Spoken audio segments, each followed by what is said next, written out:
Hi friends, I'm Julia Shotzbeger and I'm one of the museum educators with the public library. With the museum closed as well as the library, I wanted to share a book that we actually use with our second grade program. It's one of the favorite of the students and it might give you some ideas of an activity that you can do while you're at home with your family. The book I'm going to share today is Prudy's Problem and How She Solved It, and it is written and illustrated by Carey Armstrong-Ellis. Join me as we solve Prudy's problem. Prudy seemed like a normal little girl. She had a sister, she had a dog, she had 2 white mice. She had a mom and a dad in her own room at home. Yes, Prudy seemed normal, but Prudy collected things. Now, most kids collect something. Prudy's friend Egbert collected butterflies. So did Prudy. Belinda had a stamp collection. So did Prudy. Harold collected tin foil and made it into a big ball. All her friends had collections, and so did Prudy. But Prudy collected everything. She saved rocks, feathers, leaves, twigs, dead bugs, and old flowers. She kept a box full of interesting fungi in the bottom drawer of her dresser. She saved every picture she had ever drawn, every Valentine she had ever gotten. She saved pretty paper napkins from parties and kept them in her desk drawer. She had 614 stuffed animals in different unnatural colors. She had collections of ribbons, shoelaces, souvenir postcards, flowered fabric scraps, pencils with fancy ends, pink scarves with orange polka dots, plastic lizards, pointy sunglasses, china animals, heart-shaped candy, different breeds of dog hair. She just could not throw anything away.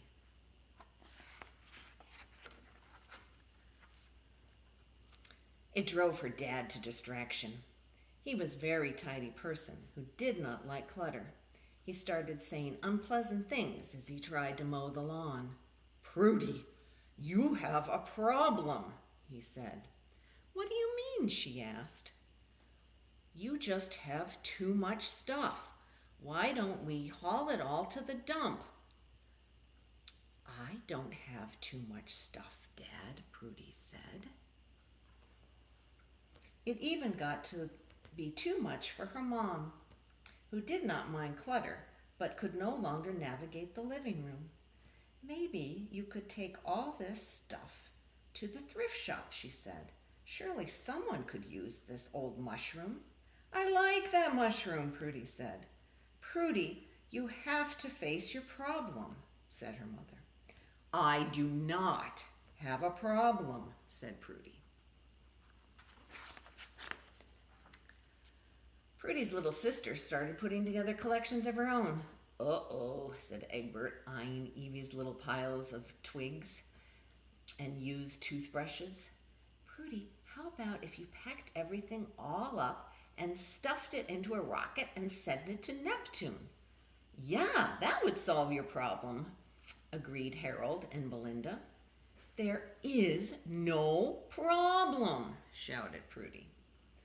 But Prudy herself found that she could barely get to her desk to feed her mice. She could not even get out of her room without setting off an avalanche of things. And one day, while Prudy was walking home from school, something shiny caught her eye. It was a silver gum wrapper. "I must take this home for my shiny things collection," she thought. She ran home and tried to squeeze it into her room. Something started to happen. The walls started to bulge. The door started to strain at the hinges. The pressure was building higher and higher. The room exploded with an enormous bang. Bits and pieces of stuff flew everywhere. All over the world.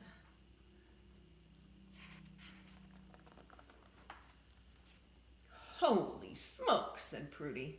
I guess maybe I do have a little problem. For 6 weeks, everyone pitched in, gathering Prudy's scattered collections. Now what, Prudy, said her family. Now what, Prudy, said her friends. I'm working on it, said Prudy. Prudy looked around for inspiration. She visited an art collection. She visited a rock collection. She visited a fish collection.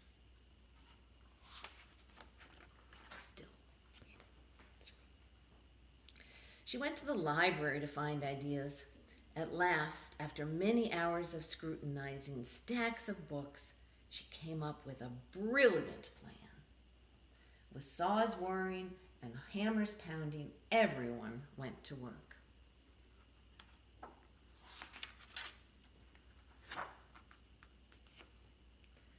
Prudy's museum of indescribable wonderment was an amazing sight to behold.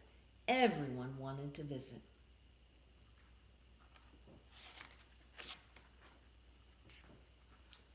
Within a year, it was the biggest tourist attraction in Prudy's town. Look at that, Egbert said. Belinda,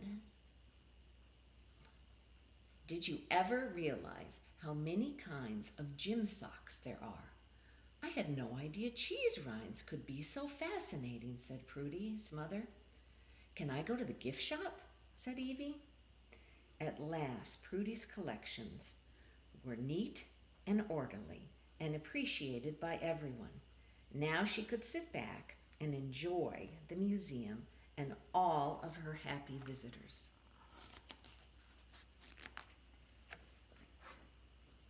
But she could never really stop collecting. Uh-oh. The end.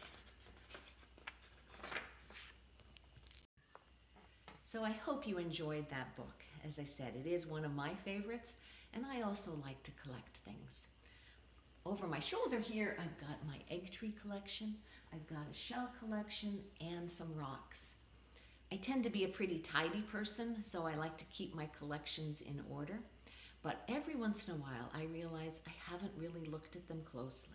So if you have a collection at home, now's the perfect time to pull it out, really look at your treasures again, and as you're out and about taking your walks, you can collect beautiful rocks, pine cones, nuts, maybe you'll find a bird feather, and you can put together your own little museum for your family to enjoy.